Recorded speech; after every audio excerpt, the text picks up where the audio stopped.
Hi, my name's Dominic Lococo. I'm a solicitor and barrister and I work at VIT. I'll be taking over from Module D. We're going to be talking about the Australian legal system. At the end of this module, you will understand the doctrine of separation of powers.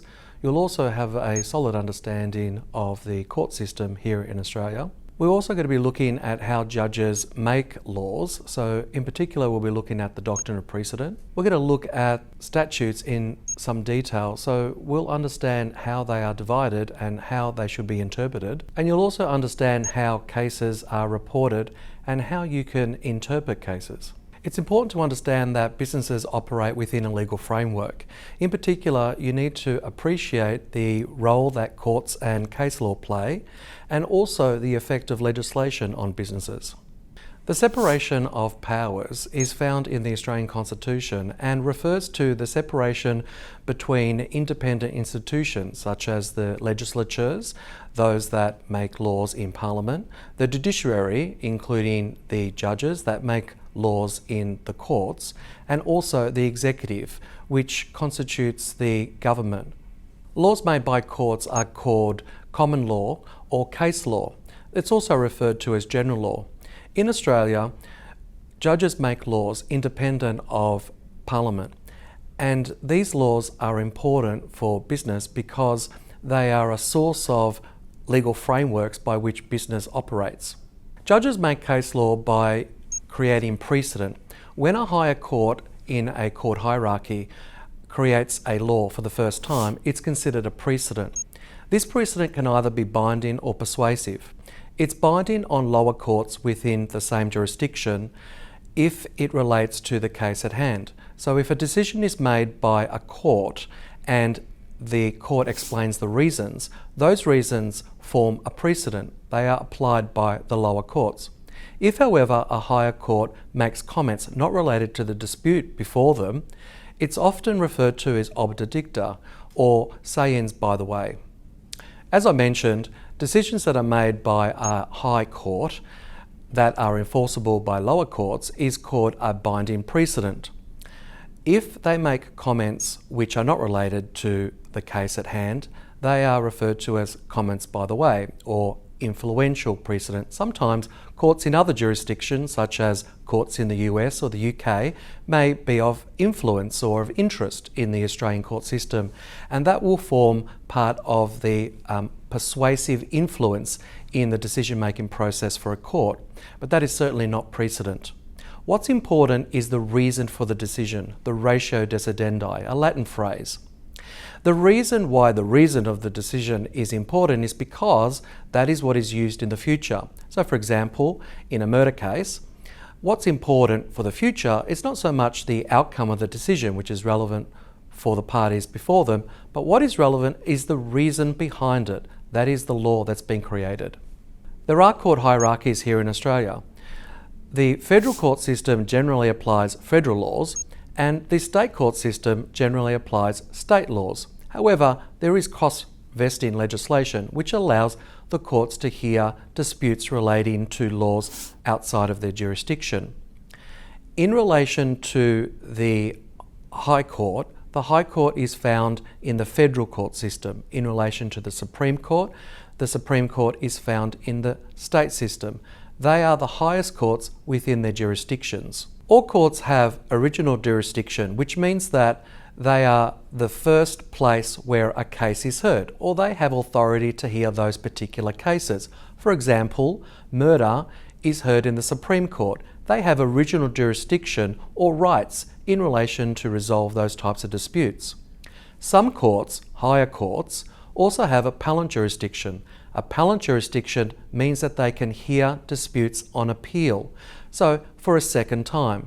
The highest court in Australia is called the High Court. The High Court is part of the federal jurisdiction.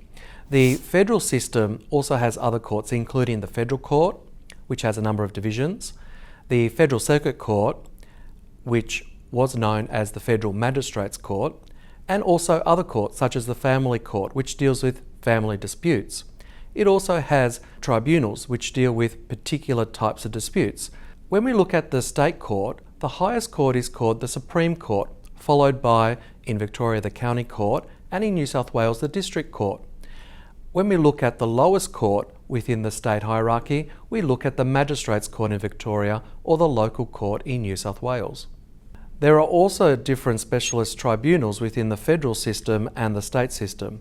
The most important tribunal in the federal system is called the Administrative Appeals Tribunal. This deals with issues relating to the Commonwealth Government and any decisions made by them that are in dispute. Other tribunals include the Australian Competition Tribunal, which deals with authorisations for anti-competitive behaviour under the Competition and Consumer Act 2010, a Commonwealth piece of legislation. Another interesting tribunal is called the Native Title Tribunal, and it deals with applications by Aboriginals claiming land. There are also commissions, both in the federal and the state system. Commissions deal with particular types of issues and disputes.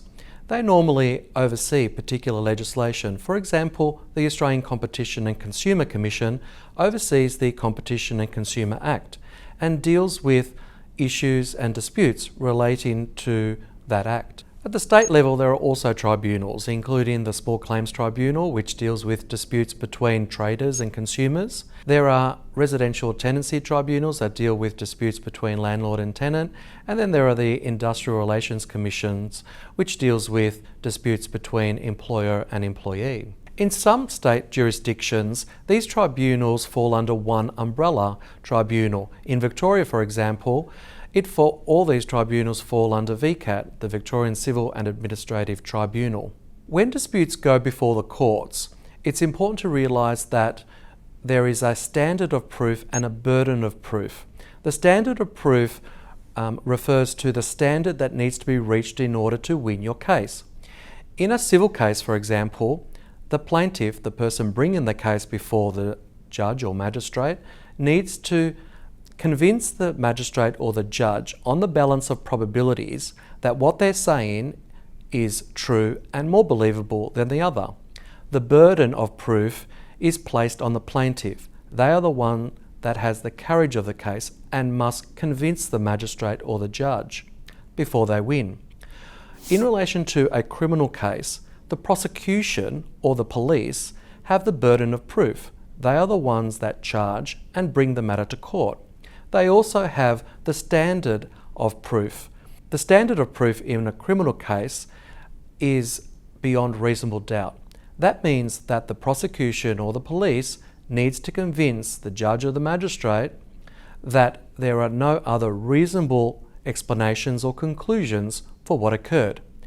And if they're able to convince the judge or magistrate that what they are saying is beyond any reasonable doubt or any other alternative, they'll win the case. When researching case law, you can find hard copies and also online versions. When looking at hard copies, it's important to understand that they are referred to in a particular way. Firstly, there will be names. The first name refers to the plaintiff, the person bringing the case to court. And also it'll refer to the defendant, the person that's defending themselves, followed by the year in which the case was made, the law report, as well as the page numbers. This brings us to the end of the module. Thanks for listening. The next module is on Contract Law 1. See you next time.